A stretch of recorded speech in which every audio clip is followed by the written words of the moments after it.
Hi అండి, అందరూ ఎలా ఉన్నారు? బాగున్నారా? నేను కూడా చాలా బాగున్నానండి. ఆఫ్టర్ 1 ఇయర్ తర్వాత మేమైతే పూజ అయితే చేస్తున్నాం అనమాట. మీకు తెలిసిందే కదా, మామయ్య గారు అయితే చనిపోయారని 1 ఇయర్ దాటేసిందండి. కొన్ని ఆటంకాల వల్ల అయితే సంవత్సరికం అయితే చేయలేదన్నమాట. నిన్నైతే పూర్తయిందండి, ఎలాంటి ఆటంకాలు లేకుండా. ఫస్ట్ జనవరి 2 అనుకున్నాము. నాకు అమ్మవారి జ్వరం వచ్చింది కదా, అందుకని చెప్పి చేయకూడదన్నారు. తర్వాత అమావాస్యకి చేయాలి అనుకుంటే మా వారికి వచ్చింది. ఎట్టకేలకు నిన్నైతే కంప్లీట్ అయిందండి ఏడూరు అనేది. ఇక ఈరోజు గురువారం మంచి రోజు అలాగే అని చెప్పి మొత్తం క్లీన్ చేసుకుని అయితే దీపారాధన అయితే స్టార్ట్ చేసామన్నమాట. ముందైతే మొత్తం గుడి అంతా క్లీన్ చేసేసుకుంటున్నాను. ఇలా బ్రష్ పెట్టి మనం దులుపుకున్నామంటే బూజు అలాంటి దువ్వ అలాంటివి ఏమన్నా కూడా నీట్గా పోతుందండి. తర్వాత మనం తడిగుడ్డు పెట్టి తుడుచుకున్నామంటే నీట్గా ఉంటుంది. నేనైతే 10 కల్లా స్టార్ట్ చేశానండి క్లీన్ చేయడం. 1 ఇయర్ అయిపోయింది కదా, చాలా దువ్వ అలానే వచ్చింది. అక్కడికి మా అన్నయ్య అరుణాచలం వెళ్ళొచ్చాడండి. అప్పుడు మొత్తం తీసి క్లీన్గా మొత్తం పటాలన్నీ తీసి పెట్టి కొత్త పేపర్లు వేసి అయితే పెట్టాడనమాట. అయినా కూడా చూసారా ఎంత దువ్వ వచ్చిందో. అదేంటో తెలియదండి, మనకి మనసు బాగోకపోయినా అలాంటప్పుడు పీస్ఫుల్గా దీపారాధన చేసుకుంటే మనసు అంతా ప్రశాంతంగా ఉంటుంది కదా. 1 ఇయర్ అయిపోయింది కదా దీపారాధన చేసేసి. ఇప్పుడైతే గబగబా టైం అయిపోతుందని చెప్పి ఫాస్ట్గా అన్ని పటాలు అవన్నీ తుడుచుకుని బొట్లు అవి పెట్టేసుకుని దీపారాధన చేద్దామని అయితే రెడీ చేసేస్తున్నాను. ఏమో తెలియదు కానీ ఈ 1 ఇయర్ చాలా స్ట్రగుల్స్ అయితే ఫేస్ చేసామన్నమాట. ఒకరి తర్వాత ఒకరికి హెల్త్ బాగోకపోవడం, అలాగే కొన్ని ఇష్యూస్ అలా జరుగుతూనే ఉన్నాయి. ఇంకా దేవుడి దయ వల్ల ఎలాంటి ఇబ్బందులు లేకుండా ప్రశాంతంగా ఉండాలని అయితే కోరుకుంటున్నాను. నేనైతే ఏం లక్షలు వచ్చి పడిపోవాలని ఎప్పుడు అనుకోను. అందరి ఆరోగ్యం బాగుండాలని కోరుకుంటాను నేను ఎప్పుడైనా సరే. ఆరోగ్యం ఉంటే దానికన్నా మించింది ఏముంటుంది చెప్పండి. మనం తినపోయినా ఆరోగ్యం బాగుంటే చాలు. న్యూస్ పేపర్లు వేద్దామంటే లేవండి, హడావిడిగా టైం అయిపోతుందని చెప్పి నార్మల్గా ప్రస్తుతానికైతే దీపారాధన అయితే చేసేస్తున్నాను. 12 దాటిందంటే మళ్ళీ చేయకూడదంటారు కదా. నాకు తెలీదు, కొంచెం నాకు తెలిసినంత వరకు నేనైతే తెలుసుకుని చేస్తూ ఉంటాను. ఇక గబగబా పటాలు బొట్లు పెట్టేసుకుని దీపారాధన చేద్దామని అయితే స్టార్ట్ చేశాను అనమాట. ఇలా అన్ని పటాలు బొట్లు పెట్టుకొని చేసేసరికి నాకు 11 అలా అయిపోయింది. ఇంకా చూసారుగా ఫాస్ట్గా అన్ని పటాలు తుడుచుకుని బొట్లు పెట్టేసేసుకుంటున్నాను అనమాట. మీలో కూడా ఎంతమందికి ఇలా దీపారాధన అది చేస్తే పీస్ఫుల్గా ఉండిద్దో చెప్పండి. నాకైతే చాలా ప్రశాంతంగా అనిపించింది ఈరోజైతే. ఇల్లంతా చాలా ఒక గుడి ఫీల్ అనేది అయితే వచ్చింది దీపారాధన చేసిన తర్వాత. ఆ దేవుడు అందరికి బాగుండాలి, అందరిలో మేము ఉండాలని అయితే కోరుకుంటాను నేను ఎప్పుడు. నాతో పాటు మీరు కూడా బాగుండాలని అయితే ఆ దేవుడిని మనస్ఫూర్తిగా కోరుకుంటున్నాను అనమాట. ఇక అలా అన్ని పటాలకు పొట్లు పెట్టేసుకొని ఈ దీపారాధన అనేది చేసేస్తాను అనమాట. చూసేయండి నేను ఏం చేస్తున్నాను అనేది కూడా. నాకు తెలిసినంత వరకు అయితే నేను చేస్తున్నానండి. తెలియనివి అయితే ఇక మనం చేసేది ఏం లేదు కదా.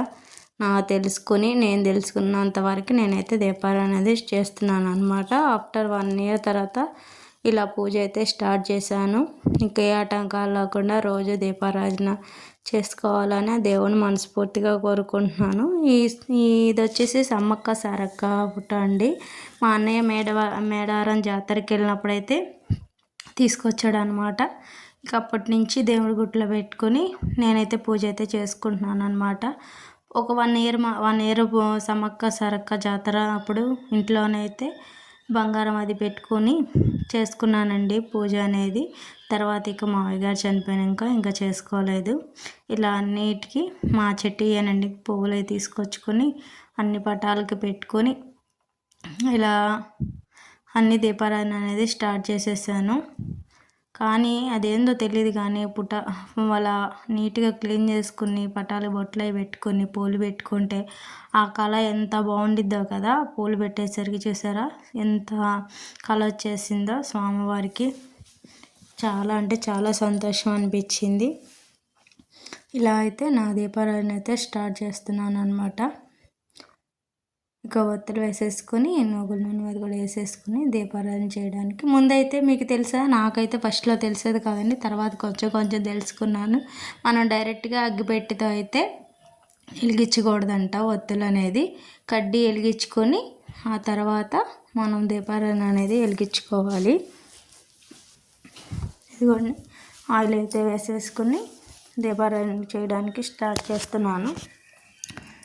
ఇలా చేసిన తర్వాత మనం కడ్డీతో అగ్గిపెట్టితో కడ్డీలను వెలిగించుకొని ఆ తర్వాత దీపారాధన అనేది చేసుకోవాలి అండి. ఎందుకంటే మనం డైరెక్ట్గా వెలిగించకూడదంట, ఎందుకనేది నాకు తెలీదు. మీలో ఎవరికైనా తెలిస్తే కామెంట్ చేయడం మర్చిపోవద్దు. ఇలా వెలిగించుకున్న తర్వాత ఇక ఇవాళ గురువారం కదా, అలాగే సాయిబాబా చాలీసా చదువుకుంటూ స్వామివారిని పూజించుకున్నానండి.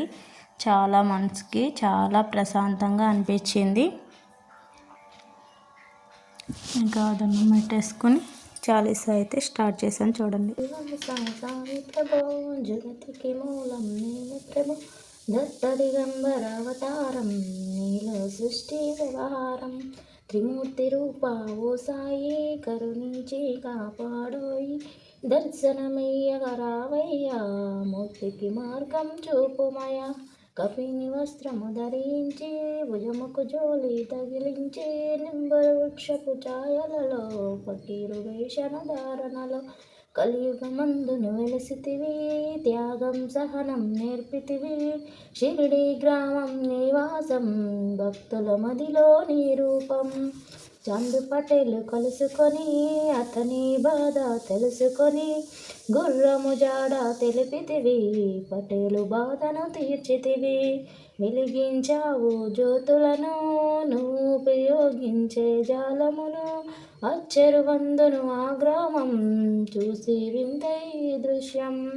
పాయిజా చేసెను సేవా ప్రతిఫలమిచ్చెను ఓ దేవా నీ ఆయువును వదులిచ్చి తాత్య నీవు బ్రతికించి పశుపక్షాలను ప్రేమించి ప్రేమతో వాటిని లాలించి జీవులపైన మమకారం చిత్తమయాని వ్యవహారం నీ ద్వారములో నిలిచితిని నిన్నే నిత్యం కొలిచితిని అభయమునిచ్చి ప్రోభుమయా షిరిడి వాసాదయామయ ధన్యము ద్వారక ఓ మాయి నీలో నిలిచెను శ్రీ సాయి నీదుని మంటల వేడిమికి పాపము పోవును తాకిడికి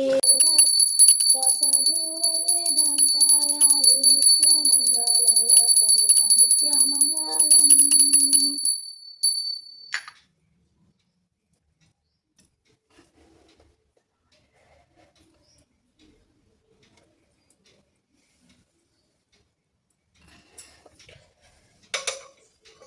ఈ వీడియో నచ్చితే లైక్ చేయండి, షేర్ చేయండి, సబ్స్క్రైబ్ చేయండి. Thank you.